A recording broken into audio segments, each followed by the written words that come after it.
L'invité de la semaine sur Variance FM. Karine Reggiani, bonjour. Bonjour. Merci, voilà vraiment beaucoup d'être avec nous ce matin donc pour répondre un petit peu à nos questions.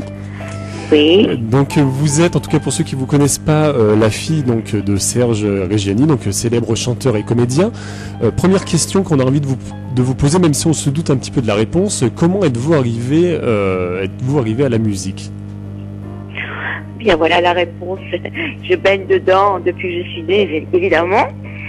Ma mère était comédienne, etc. Donc nous on a suivi le petit train. D'accord. Donc je l'ai pas dit, hein, vous allez être sur la commune de Ceinture, donc juste à côté de nos studios, le 23 mars prochain, donc pour un concert qui fait suite en fait à une tournée que vous réalisez dans toute la France. Hein, c'est ça, où vous reprenez, je crois, toutes les chansons en fait de votre père. Donc oui, je reprends les chansons de mon père. J'arrive en chantant l'italien, par exemple. Donc ça, c'est vraiment un beau reflet de mon papa. Mais bon, je ne faisais pas ça avant. Hein. D'accord. J'ai pris le train depuis peu, en fait. D'accord. Et justement, ce choix de chanter les chansons de votre père, c'est un choix personnel ou on vous l'a un petit peu demandé? Non, c'est venu à la fin de ces tours de chant. Je suis partie avec lui chanter Ma fille, une chanson qu'on nous avait écrite pour tous les deux. Oui. Et donc, comme je chantais moi-même mon répertoire, ça m'a vraiment donné envie d'aller ailleurs et d'aller dans ma famille, quoi. Donc, j'ai repris ça 2 ans après qu'il soit parti dans les étoiles et je me suis mise petit à petit. D'accord. Je me suis mise d'abord sur la pointe des pieds en prenant des chansons méconnues que mon père chantait à ses débuts.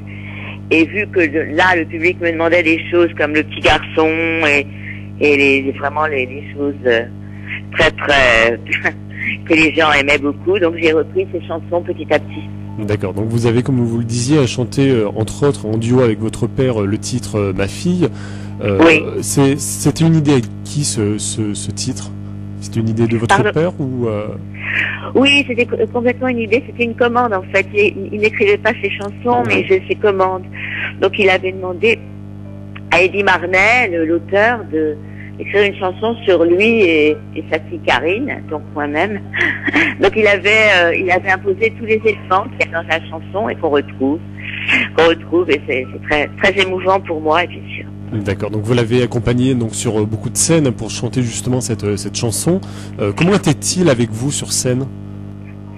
Oh bah c'était très très très très émouvant. Hein. On était vraiment dans nos étoiles à tous les deux parce qu'on chantait notre vie en fait et quand je partais de scène, il disait au public c'était ma fille, ma vraie fille qui arrivait. Je partais, c'était très mignon. Il était quelque part quand même très fier. Hein.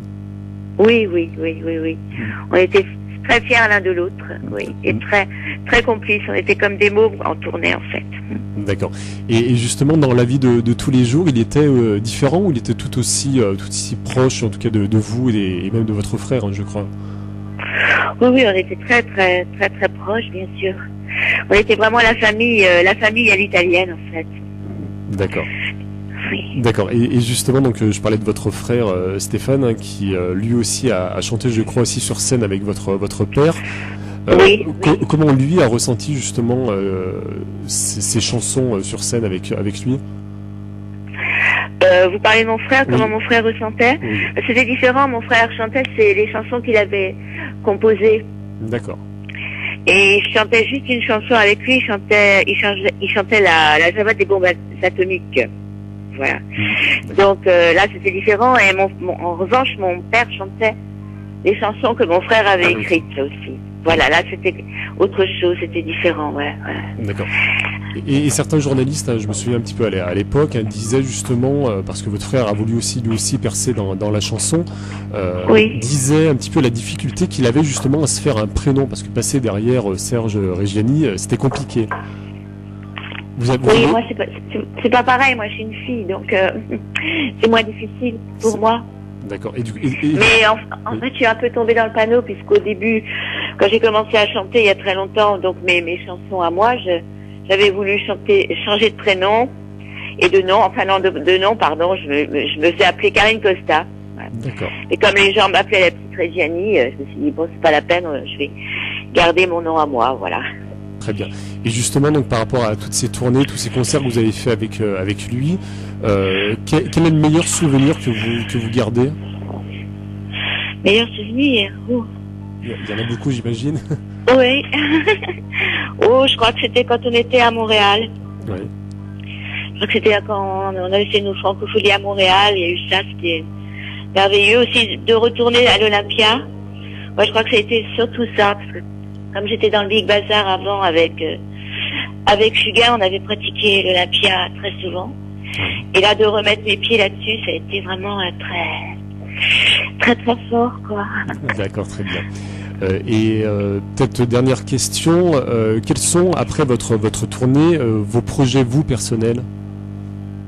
Bah là, je suis en train d'écrire un livre aux éditions du Cherche Midi, oui, qui va s'appeler la Tribu, qui raconte un peu notre épopée. C'est pas une biographie, mais c'est raconter notre épopée. Ça part des années 20 de mes grands-parents en Italie, d'où mon père est issu et d'où ils sont partis à cause du fascisme.